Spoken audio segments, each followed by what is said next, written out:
Alright, hey everyone, the Daunt here. Thank you for tuning into the game. Before we jump in, I do just want to say thanks to everyone who's been watching the past videos and tuning in again today. This one's a bit different. It's actually going to be my very first full commentary video. Going to be breaking down one of my matches, talking through decisions, mistakes, key moments as it played out. We're going to be playing here on Riverbank for a 1v1 against my friend Casca.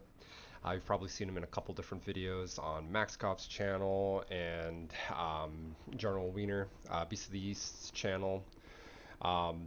He's a very good player, very good friend as well.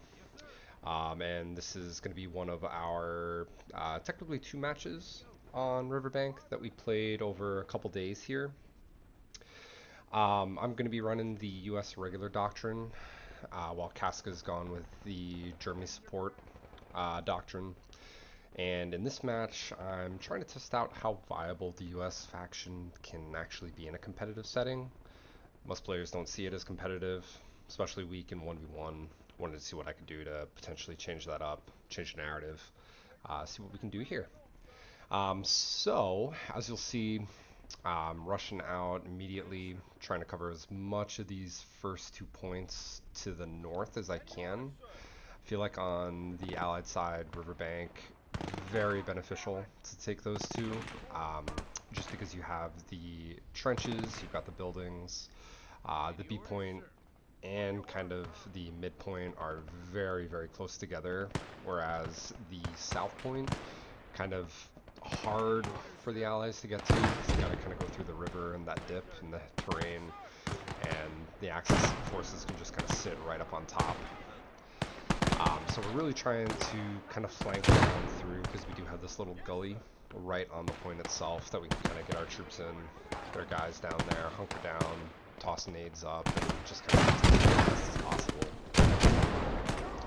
And we're doing fairly alright. One of the kind of key aspects of the US is the rifle grenades that every squad has. So I figured I'd try to take advantage of those and use them as much as possible, especially in the center. Rifle grenades, so good, especially against kind of some of the weaker German infantry, like the Aufklar and the recon forces that you typically see right off the get-go. So I'm going to try to use those as much as possible, get those pumping in, along with just kind of funneling the guys into the point as best as I can. If I lose the south point and kind of the outskirts, not really a problem. So we did just have to pause there. Had a kind of an unfortunate mishap, but we are back. Just a couple minutes to get that going, and we're right back into the action. So we've got some pretty intensive micro play. Casca has improved significantly from when he started playing Gates, and he's absolutely very good with his micro. So definitely have to watch out when we're playing against him, because he's very quick to kind of force nades in and get smokes everywhere. So definitely gotta deal with that. But at this point, I'm just trying to put pressure on the south point, keep his guys there, try to not get them too much on my side of the river. All the while just trying to funnel and kind of neutralize the midpoint, utilize those rifle grenadiers as much as possible. And at this point, I'm starting to think, because the US has very limited rifle grenades compared to, honestly, I think the German faction, which definitely gets a lot more, it feels like, for each rifle grenadier. I'm going to bring up an ammo crate early, try to keep them as kind of refilled on rifle grenades as possible, and for as long as possible, all the while still putting pressure on the south point. And at this point I can see that he's only got -1 on the cap value, one of my guys in there, so I know at least one other guy can start to neutralize it, and then I can potentially flip it if I get a little more in there after.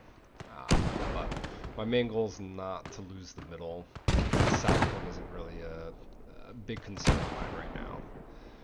US is very infantry heavy, not a lot of vehicles, or at least it wasn't prior to the most recent update. So I'm trying to just funnel as much infantry as I can into the middle, especially just with how much the US actually get per squad. We've hit the 5-minute mark as well. I don't usually call in my DP units immediately. I usually try to just wait it out and see what my opponent does, and then try to counter. And over here now on the C point, we're able to effectively take it with the 3 guys that we're pushing in there. And we'll hopefully have a triple cap here shortly.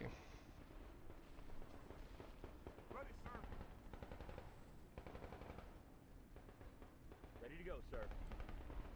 The irregular doctrine isn't one that I would normally go, but I do think it has its benefits. The planes are always helpful if you need them. I don't use them that often.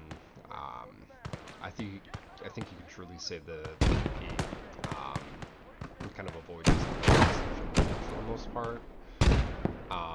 But there are some benefits to them. And this doctrine does have some other really nice DP columns, like the Crocodile, M4A 375. And we do end up pulling in the light howitzer for the airborne. Nice tool all around. So I'm hoping that I can get it set up in a good position where I'll be able to just start shelling this middle point from far enough back. Maybe if I can get it set up on a hill, or kind of get a crossfire going in. That's my thought. I might be able to do some benefit there. You can see that some of the rifle grenadiers are starting to run out of ammo here fairly quick, and we can pull up a couple more as well. Just keep getting them in there. If we can keep lobbing grenades in, I always feel like it can be so beneficial. Even if it doesn't kill, it'll do more damage that should then just weaken your enemy, your opponent. This cast is coming in with some micro, some grenade play. And we've neutralized the middle, but thankfully with those 3 guys over on the south point, we do still have the cap weight. Looks like he does have someone in there, but looks like our 3 still outweigh his. So even though he's neutralizing, or had neutralized it at this point, we are still working on a close triple cap. Now we're just trying to get a better angle here. Played around with it. There's not a lot of good line of sights. I don't know if it's just this light howitzer, but it really kind of feels like it's hard to lob HE in with it. It feels like it's more of a direct impact. Kind of like a direct shot, I guess I should say, versus actually being able to lob in shells over terrain. So I'm having some difficulties trying to figure out how to best utilize it at this point. Definitely will need to get these rifle grenadiers up into the action though, now that they've refilled. And he's pushing us back on the left. It's only -1. We might be able to kind of push it back out, so we'll self-micro and see if maybe we can kind of turn it around. But again, I mean, if we lose the middle or the left point, it's not really detrimental. My only real goal with it is to just kind of contest it and kind of keep them busy over there so that squads aren't going into the middle, and we can kind of hold the middle as long as possible.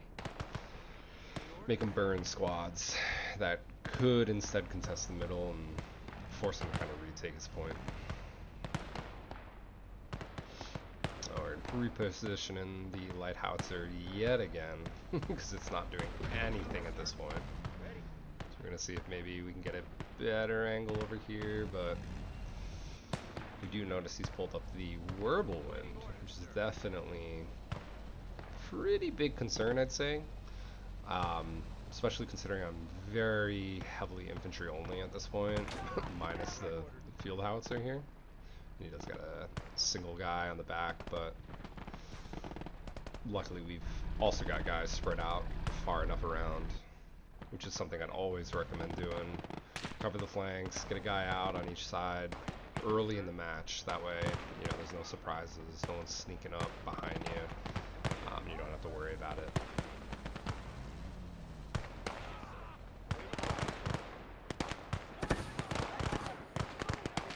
And something I always do with the rifle grenadiers is I will pull out. So any of the rifle grenadier guys themselves, I'll end up just taking off their M1 and just leave the rifle grenadier launcher itself. I just want them shooting the rocket or the rifle grenades. I don't want them switching off. I would rather them just burn through the ammo or die at that point than having to switch. So I always try to remove them if I can remember, or if I'm not too stressed with my crew. So at this point, we pulled the howitzer all the way around. We had no line of sight, no good angles on the other side, so hopefully we can do something with it over there. And it gets its first kill 11 minutes in, so we'll take it.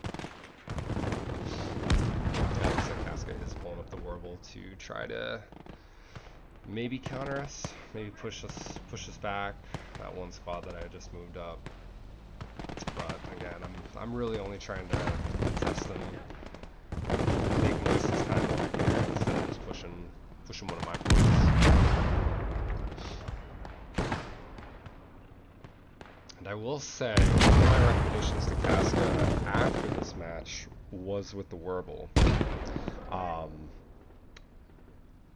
I felt like the Warble was a little too passive.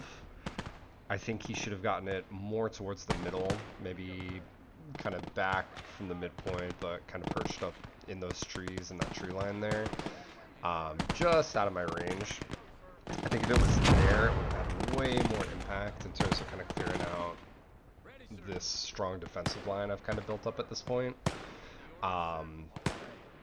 Those autocannons, especially against my infantry, and considering I wasn't pulling any type of vehicles in terms of like counter tanks, anything like that. I don't even think I could have realistically gotten like a bazooka close enough if he had kind of pulled it up. I might have had some opportunity, but he's kind of got his guys spread out heavily in here. Yeah, I think if he'd pulled it up to kind of assist in the middle, I think it would have been a lot better than just kind of sitting it back on the back point for him on the flank. It's in a good position to kind of assist in the middle, but I knew it was there and there was no real reason I had to push it, especially when I can just utilize this kind of center terrain to my advantage to kind of get my guys into the midpoint, even to decap it here while he's you know, kind of flipped it on us at this point.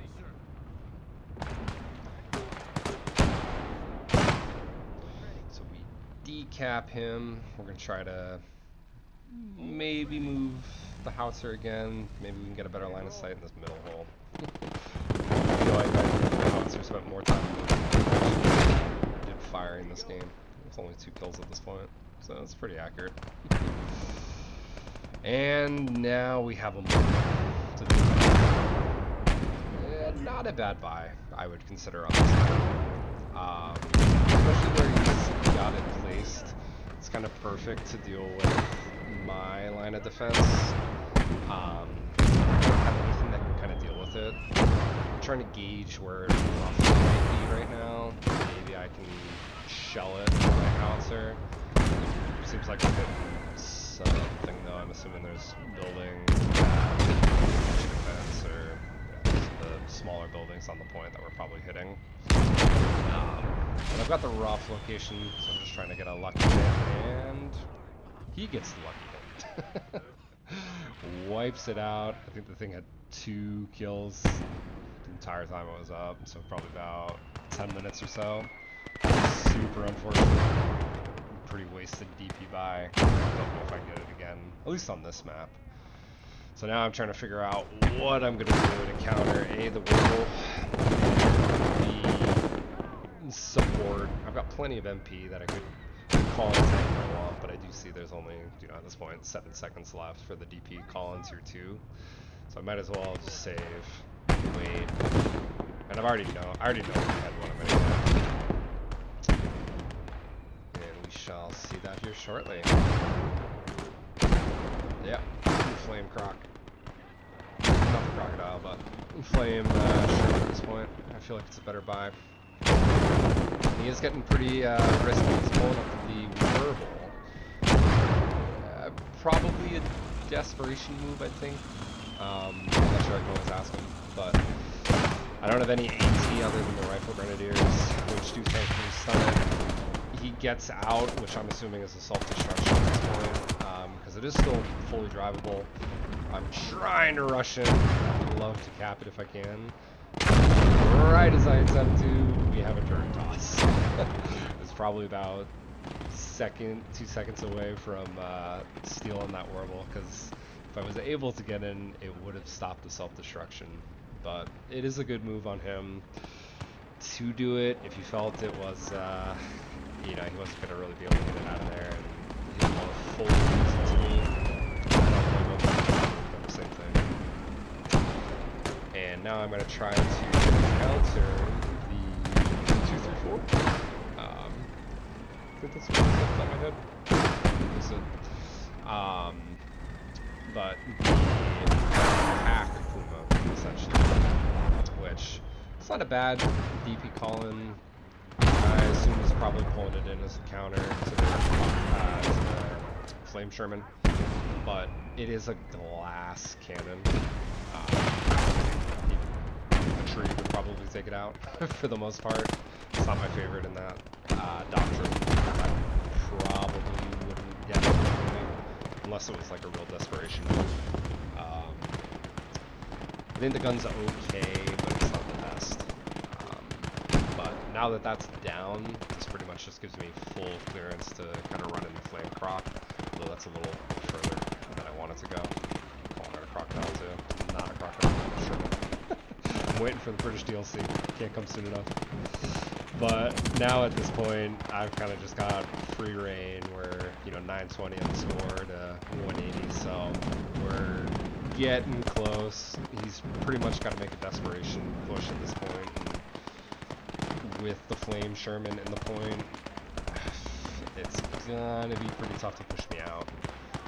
We've got plenty of Rifle Grenadiers still too, and most of them are actually out of ammo at this point, so we need to replenish them as always, which was definitely a big part of my strategy here, just keeping them up and running as long as possible. And even if he can kind of flip the middle, I know he just uses pretty much his only DP call-in that he could have to take me out, and at this point, if he wants to save to kind of counter it with an MP tank, he's going to go down in the middle in terms of infantry again, and probably can't afford to do that with the score being this high this late.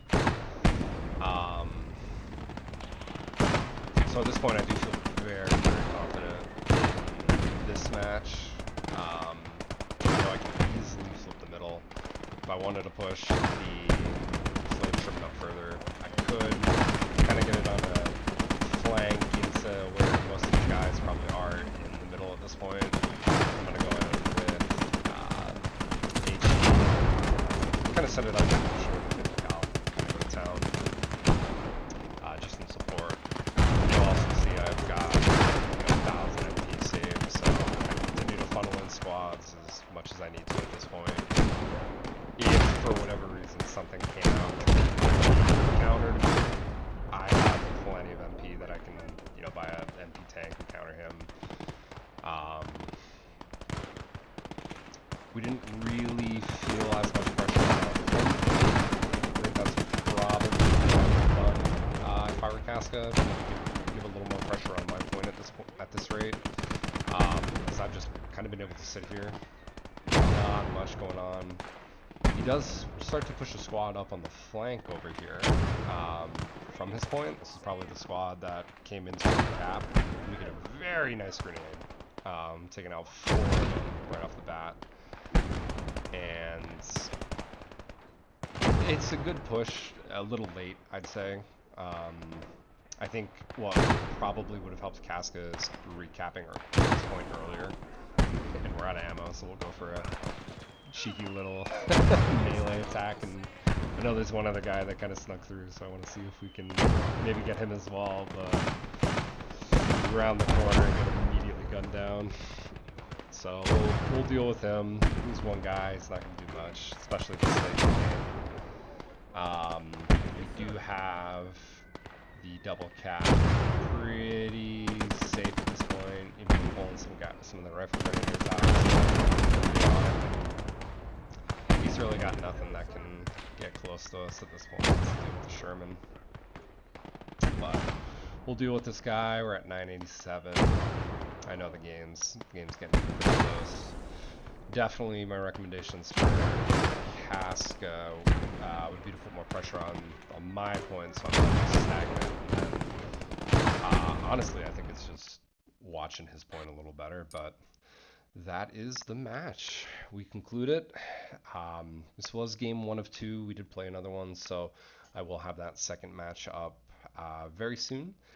But I do appreciate you guys bearing with me for the first commentary, hanging out, and hope you guys enjoyed, and look forward to doing this again for you.